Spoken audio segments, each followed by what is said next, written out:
En elle était la vie,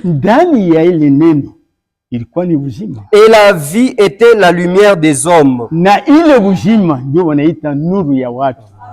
La lumière, lui, dans les ténèbres, et les ténèbres ne l'ont point reçu. Amen. Que Dieu nous bénisse richement. Dans ce monde où nous vivons, nous marchons. Le monde où tu marches, tu n'es pas le premier. Il y en a qui t'ont précédé, qui ont marché dans ce monde, qui ont agi comme ils l'ont voulu dans ce monde. Et aujourd'hui, ils ne sont plus. Pourquoi c'est là? Parce que l'homme est tombé dans le péché. Que Dieu vous bénisse richement. Dans ce monde, il y a une partie des enfants de Dieu. Dieu a ses enfants qu'il appelle. Enoch était un homme de Dieu, était serviteur de Dieu, un prophète de Dieu. Il a vécu dans le monde, mais sa vie avait été agréable devant Dieu. Et la Bible dit que comme il a marché avec Dieu, après cela, un jour pendant qu'il marchait, il a été emporté, il a été enlevé, et on ne l'a plus vu sur la terre. Et le prophète dit, le type d'Enoch, c'est le type de l'église. Enoch, c'est le type de l'église. De la manière dont nous sommes en train de marcher, un autre jour, les gens du monde ne nous verront plus. Nous serons enlevés Toyakuliwa. Que Dieu vous bénisse richement. Si Enoch a vécu dans ce monde, si Dieu a choisi Enoch, lakini Enoch a dit quoi? Il a prêché les hommes. Il leur a dit dans les jours à venir, Dieu va tous vous condamner, vous les méchants. Amen. Lisons-le. C'est Jude. Jude 14 et 15. Juda 15 na 14 na 15. Dio.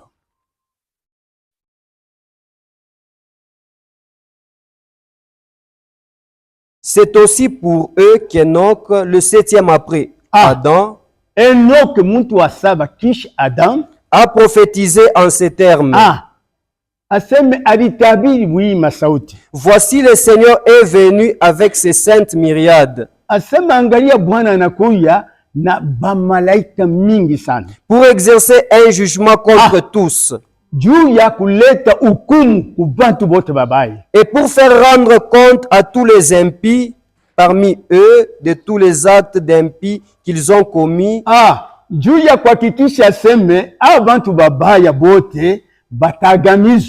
Amen.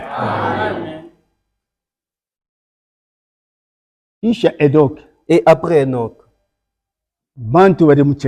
les hommes se sont moqués de lui. Mais comme il était agréable à Dieu, il a été enlevé. Et il n'a plus été revu parmi les hommes. Après quelque temps, donc en Dieu s'est énervé, s'est mis en colère. Il a dit, je vais juger les hommes. Genèse chapitre 6. Mwanzo sita.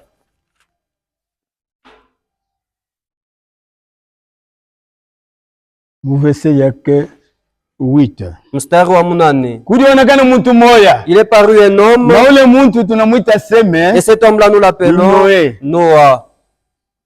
Dieu alishika sana matabiri ya Enoch. C'est lui qui avait saisi les prophéties d'Enoch. Et c'est lui que Dieu a vu parmi les hommes. Que celui-ci aussi. Par celui-ci, je vais avertir les hommes. Lisons-le. Mais Noé trouva grâce aux yeux de l'Éternel.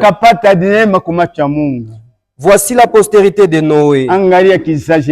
Noé était un homme juste et intègre dans son temps. Suivez attentivement. Noé alikuwa mtu wa kunyoloka na mtu asipokumbakumba. Noé marchait avec Dieu.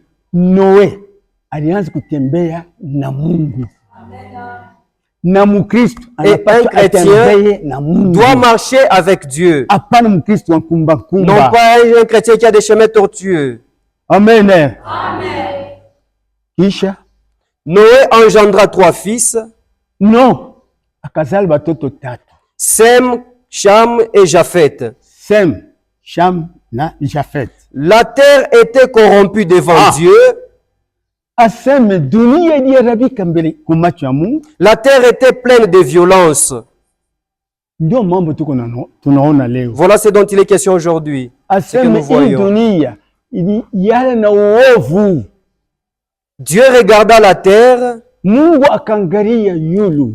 et voici elle était corrompue.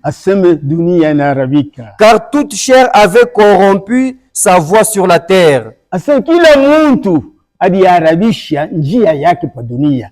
comme toi, c'est comme moi. Si tu es sauvé, n'abîme pas la voie. Amen. Amen. Oui. Alors Dieu dit à Noé, la fin de toute chair est arrêtée par devers moi.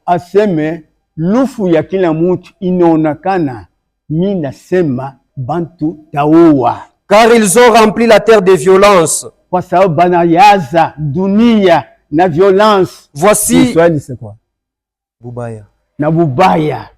voici, je vais les détruire avec la terre. Amen.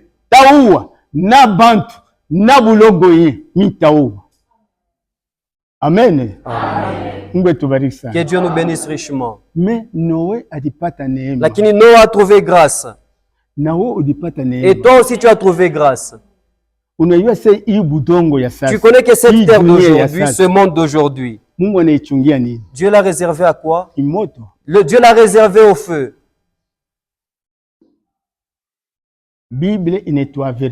La Bible nous avertit comme ceci. Deuxième Pierre, chapitre 3. Petro wa pili, sura ya 3. Verset 1. Mstari wa kwanza. Voici déjà, bien-aimés, la seconde lettre que je vous écris. Tazama bapendwa, barua ya pili nimeandikia.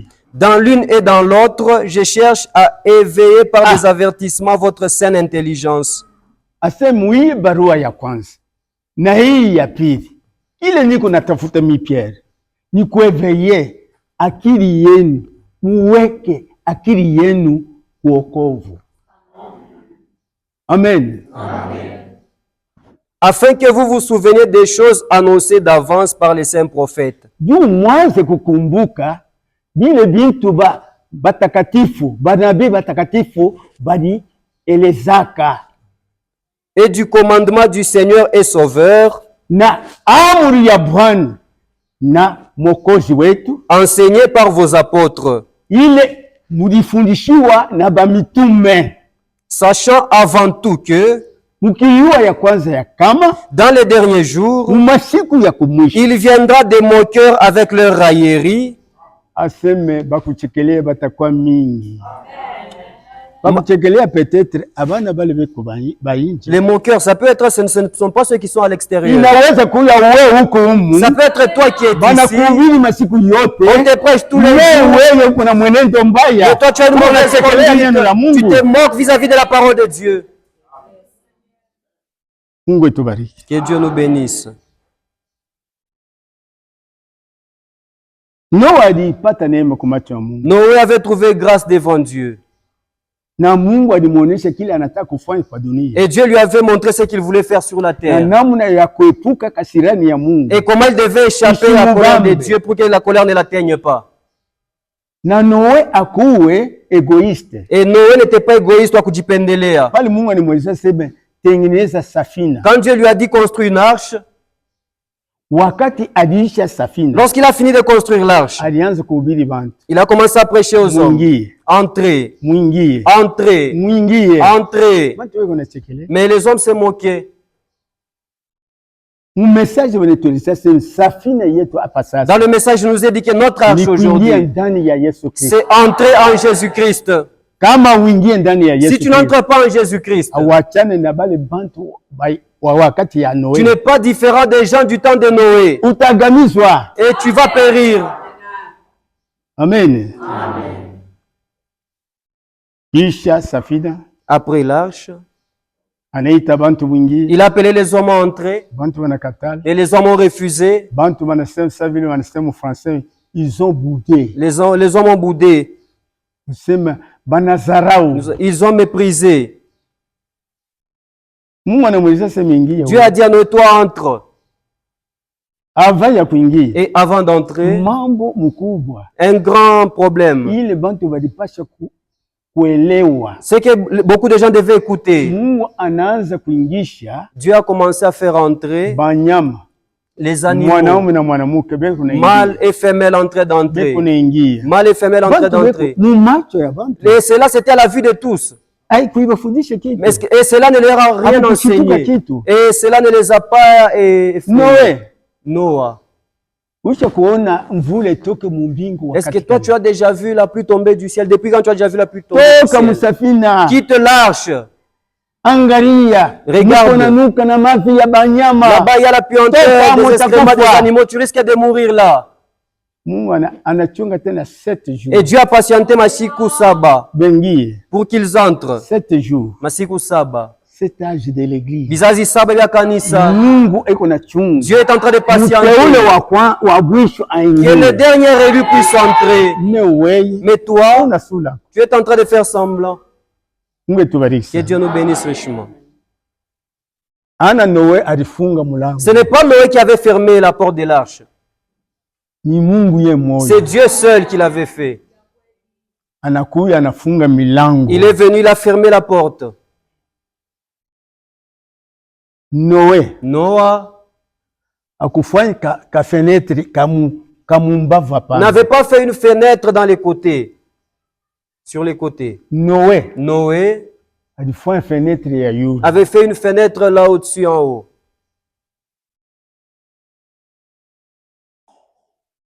Que Dieu nous bénisse richement. Pourquoi? S'il avait fait une fenêtre, il aurait vu comment les gens sont en train de mourir. Et il serait saisi de compassion. Mais Dieu lui a dit, sa fille que tu fais, qu'il y ait la fenêtre au-dessus. Comme ça, tu regardes seulement vers le dessus, vers le ciel. D'où viendra la pluie? Que Dieu bénisse richement. Après 7 jours, Dieu a fermé la porte. Et ils ont vu un petit nuage apparaître. Et après, c'était gouttelette après gouttelette. C'était un petit nuage. Et cela a rempli toute la terre. Et lorsque les nuages ont rempli toute la terre, l'eau a commencé maintenant à jaillir. Vous savez que là où nous habitons, l'amortissement que nous avons, c'est l'eau qui est sous terre. Maintenant, les eaux qui étaient sous terre ont commencé aussi à remonter. Les eaux du ciel ont commencé aussi à tomber. Et il n'y avait pas moyen de épuka. Et les hommes sont morts. Le Seigneur nous dit, katika Luka 17 verset 26. Mstari wa 26. Lisons-le.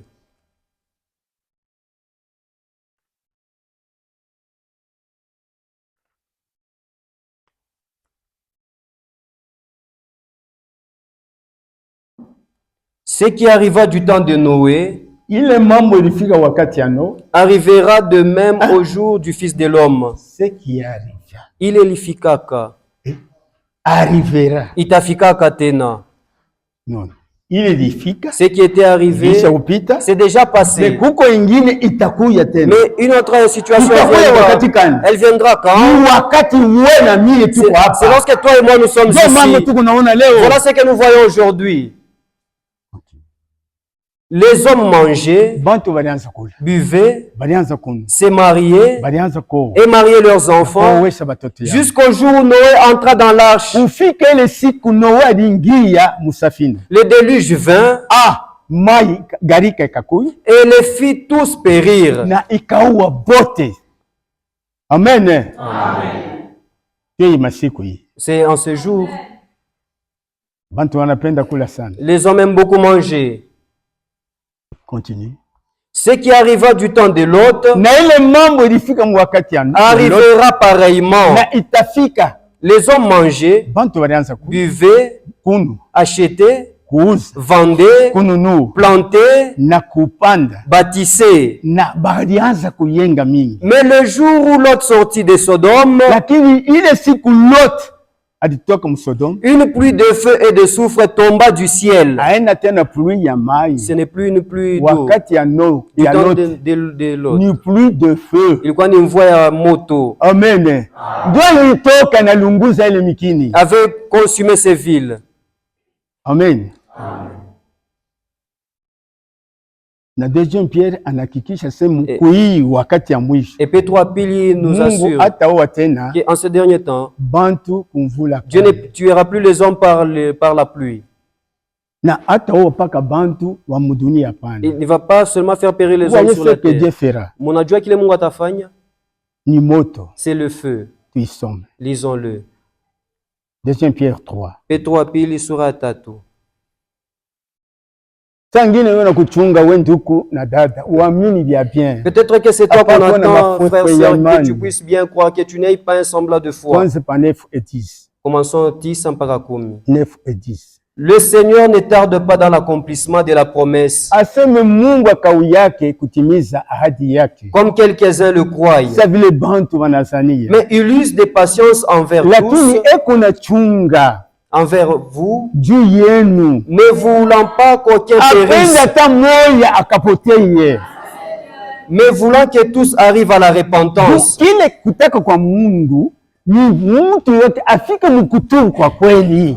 Le jour du Seigneur viendra comme un voleur. En ce jour, les cieux passeront avec fracas. Les cieux. Les éléments embrasés se dissoudront.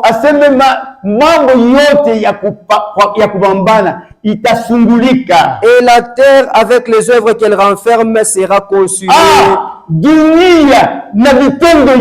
Quand on dit dunia, on a visité où est monde. C'est de toi dont il est question. Et toutes tes œuvres, il est dit que ça sera consumé. Oui. Puisque donc toutes les choses doivent se dissoudre, qu'elles ne doivent pas être la sainteté de votre conduite et de votre piété. Ikose kuwa na piete na uhaki na utawa. Amen. Si tu sais que Dieu va consumer cette terre, pourquoi tu marches toujours dans l'iniquité? Pourquoi est-ce que tu l'as ça? Que Dieu nous bénisse richement.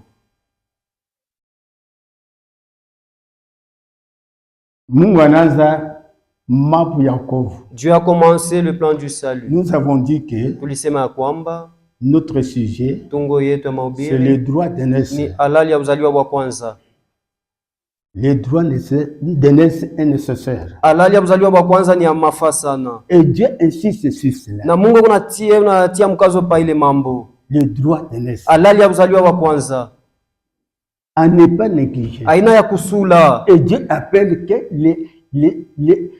le premier-né. Si tu as accepté la parole de Dieu et surtout ses messages, sache que tu es parmi les premiers-nés. Ne néglige pas. Continue. Il n'y a pas quelque chose qui te détourne.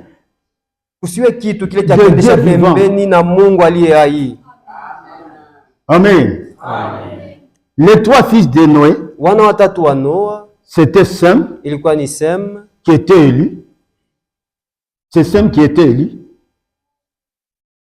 J'ai dit, parmi les 3 fils de Noé, kati ya wana watatu wa Noa, Sem seulement a été élu. Ni Sem tu ndio alichaguliwa. Amen.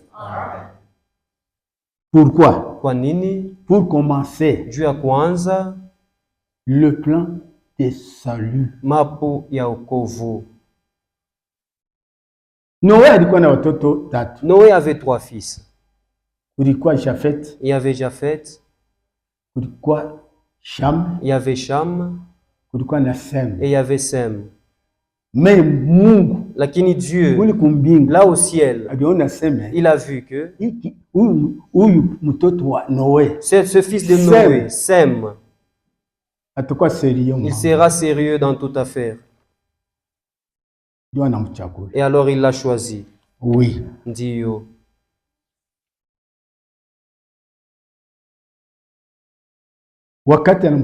Lorsqu'il l'a choisi, nous irons katika Mwanzo 9. Nous lisons là. Verset. Dieu bénit Noé et ses fils. Et leur dit, soyez féconds, multipliez et remplissez la terre. Vous serez un sujet de crainte et d'effroi.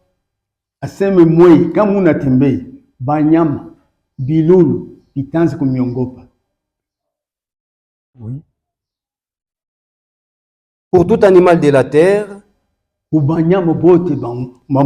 pour tout oiseau du ciel, pour tous ceux qui s'aimaient sur la terre, et pour tous les poissons de la terre. Ils sont livrés entre vos mains. Tout ce qui s'émeut et qui a la vie vous servira de nourriture.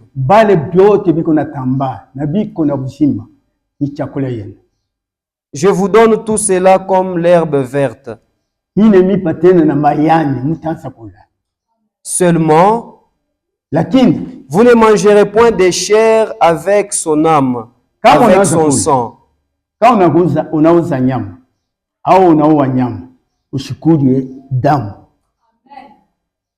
Pourquoi?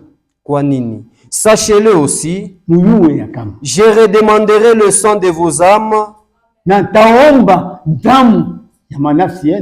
le redemanderai à tout animal. Et je redemanderai l'âme de l'homme à l'homme.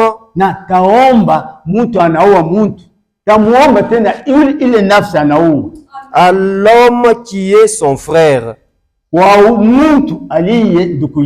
Si quelqu'un verse le sang de l'homme, par l'homme son sang sera versé.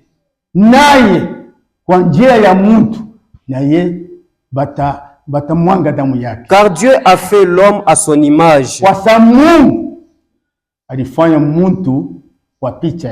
Et vous soyez féconds et multipliez.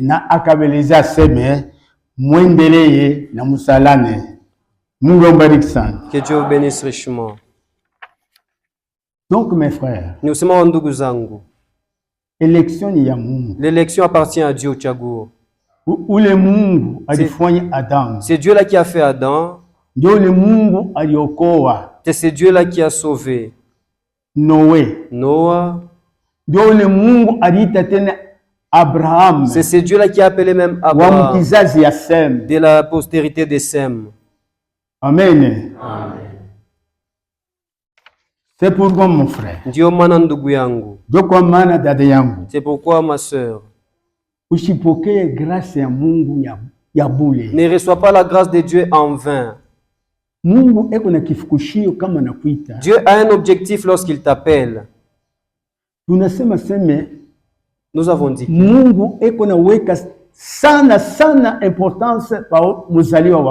donne de l'importance au premier-né.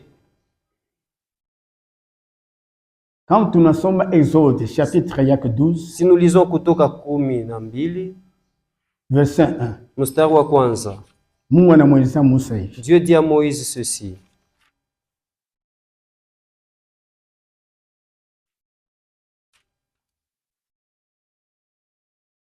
Verset 1. Mstari wa kwanza.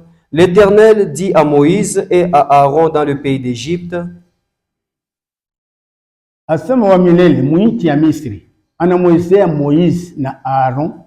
Ce mois-ci sera pour vous le premier des mois. Qui dit? Ce mois-ci sera pour vous le premier des mois. C'est Exode chapitre 13, s'il vous plaît. 13. 13. Verset 1. Mstari wa kwanza. L'Éternel parla à Moïse et dit, consacre-moi tout le premier-né, tout le premier-né parmi les enfants d'Israël,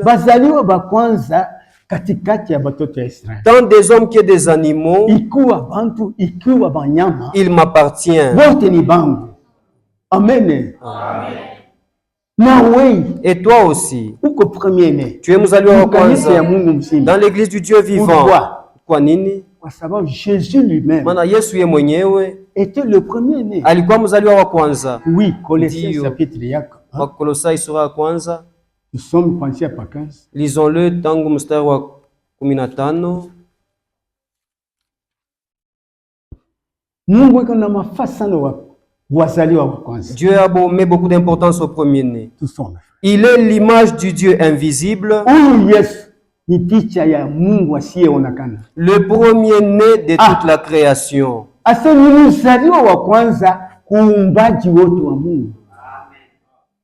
Car en lui ont été créées toutes choses qui sont dans les cieux et sur la terre, les visibles et les invisibles, trône, dignité,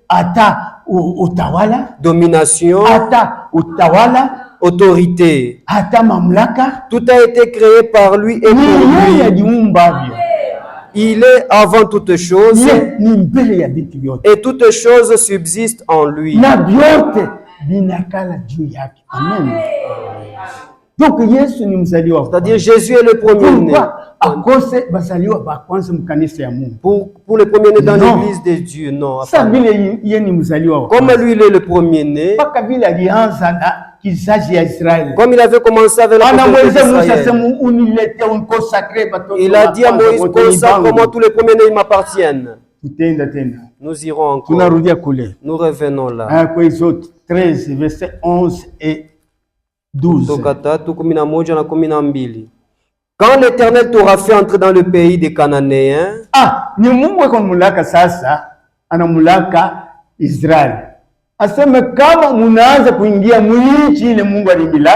comme l'a juré à toi et à tes pères,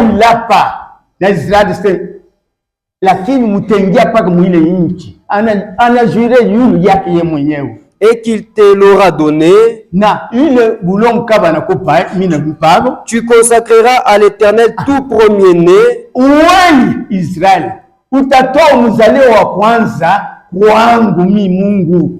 Même tout premier-né des animaux que tu auras. Les mâles appartiennent à l'Éternel. Amen. De la même manière qu'Israël. En Israël, il y avait des premiers-nés. Et dans l'église aussi, il y a des premiers-nés. Mais si tu ne reconnais pas le droit d'aînesse, tu vas marcher d'une manière qui n'est pas convenable. Tu vas agir d'une manière qui n'est pas convenable. Parce que tu ne les reconnais pas. Et la parole de Dieu te dit, ne saisis pas le droit d'aînesse comme Esaü. Esaü n'avait pas vu l'importance de droit d'aînesse. Toutes les églises. Nous sommes l'église des premiers. Amen. Oui. Pourquoi cela? Nous avons cru en celui qui est le premier-né. Waebrania 12. Verset 21. Mstari wa 21.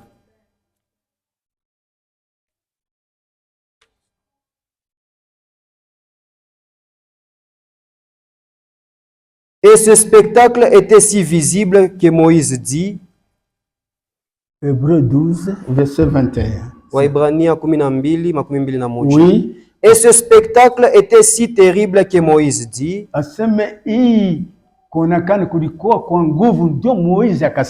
je suis épouvanté et tout tremblant. Mais vous vous êtes approchés de la montagne de Sion. Nous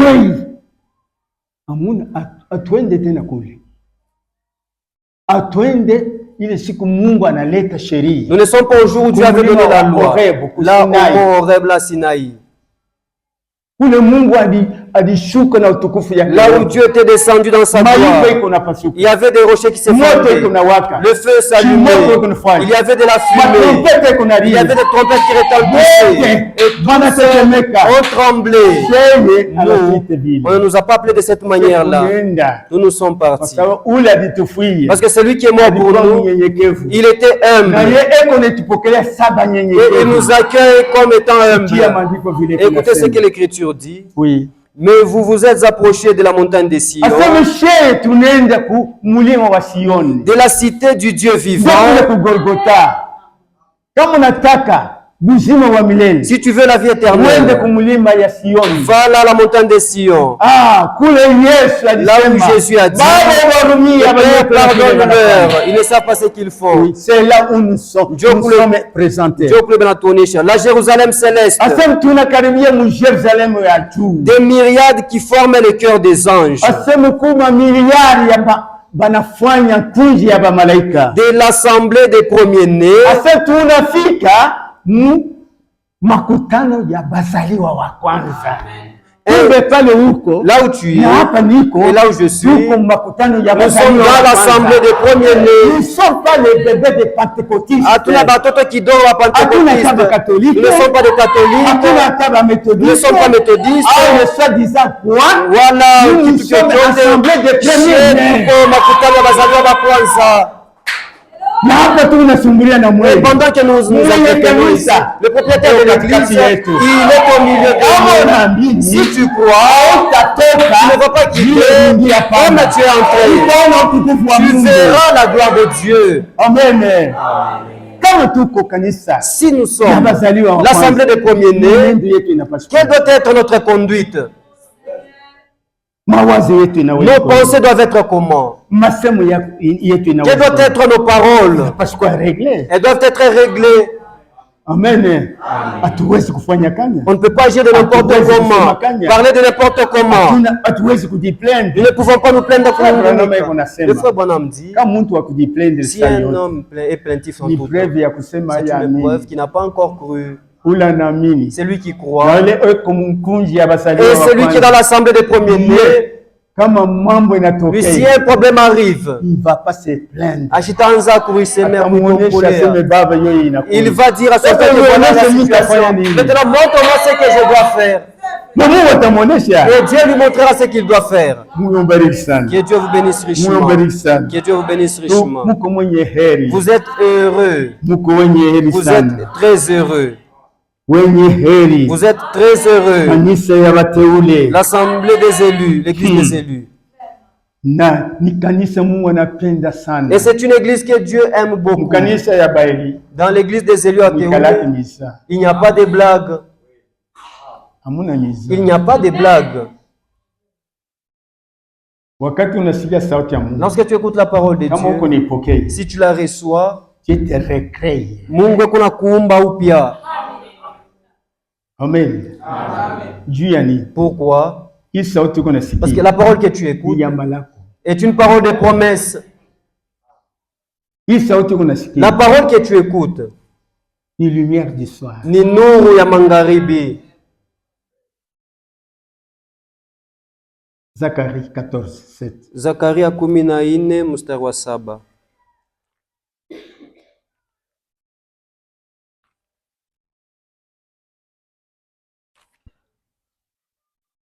Ça sera un jour unique, connu de l'Éternel, et qui ne sera ni jour ni nuit. Mais vers le soir, la lumière paraîtra.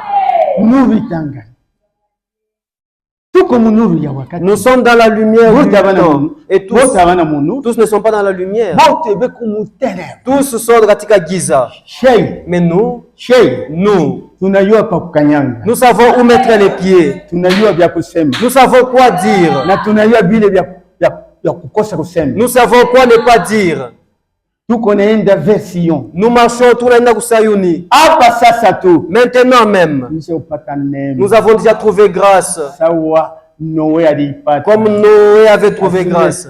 Noé trouva grâce devant l'Éternel. Et Dieu lui a dit construire une arche. Et nous avons trouvé grâce devant notre Seigneur Jésus. Et Dieu nous dit, allez, mets le livre, mets une pierre à l'assemblée de Tumbwe, sur l'édifice qui a déjà été bâti, et que moi aussi je puisse y apposer un pierre. Et tous ceux qui vont la recevoir, nous irons avec eux.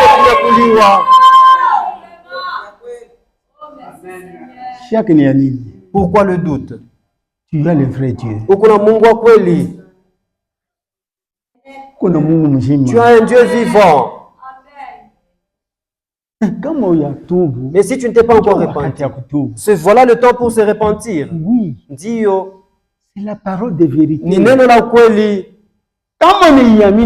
Si tu la crois dans ton cœur, tu ne seras pas tel que tu es là.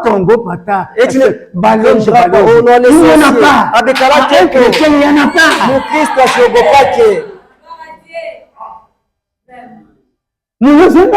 Il n'y a pas de sorcier. Amen. Le sorcier est là pour celui qui est le sorcier. Mais il n'y a pas de sorcier que Dieu mon Christ. Tu es dans la lumière. Marcher dans la lumière. C'est cette lumière. C'est la parole. Que Dieu vous bénisse richement. Nous continuons.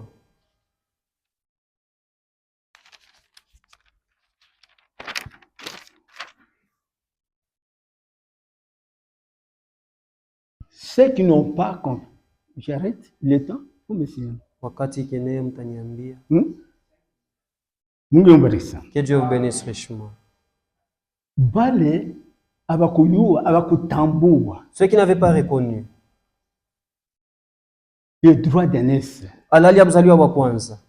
ils ont manqué.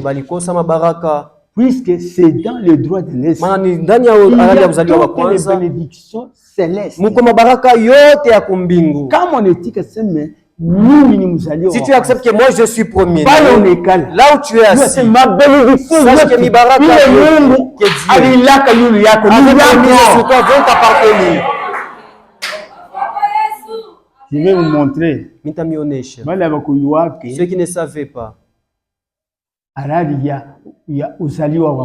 droit d'aînesse. Je vais vous citer quelqu'un. C'est Ruben. Et quoi ni Ruben?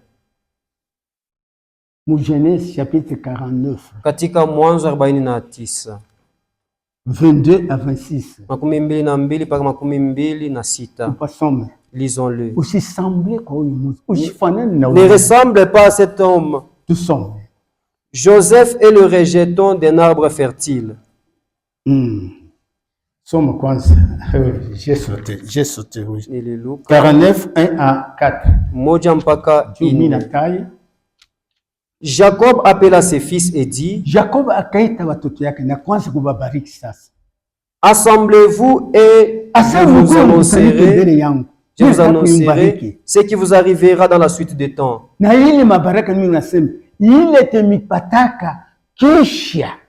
Rassemblez-vous et écoutez, fils de Jacob. Écoutez Israël, votre père. Ruben, toi mon premier-né. Ruben alikuwa mzaliwa wa kwanza. Mais n'avait pas considéré cela avec importance. Il était comme Esaü. Oui. Ma force est les prémices de ma vigueur. ndio nguvu ya mkifuno yangu. Supérieur en dignité et supérieur en puissance. Impétueux comme les eaux, tu n'auras pas la prééminence. Car tu es monté sur la couche de ton père. Tu as sué ma couche en y montant.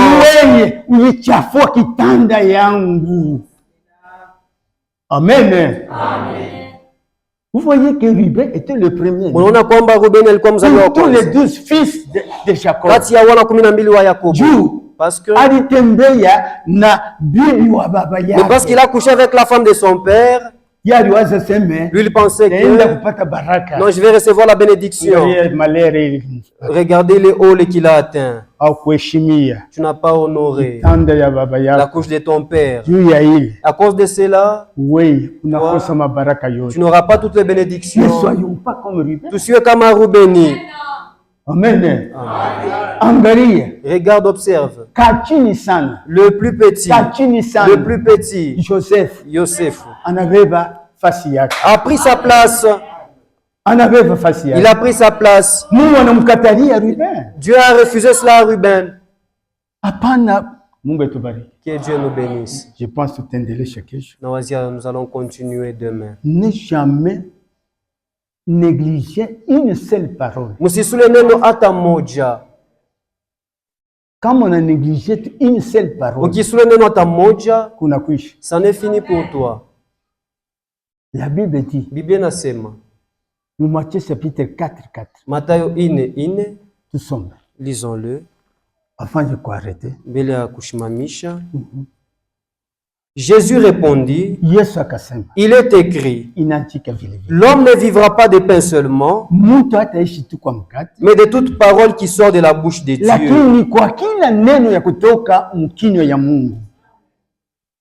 Et ce que vous avez entendu, c'est la parole de Dieu. Vous devez la vivre complètement, entièrement.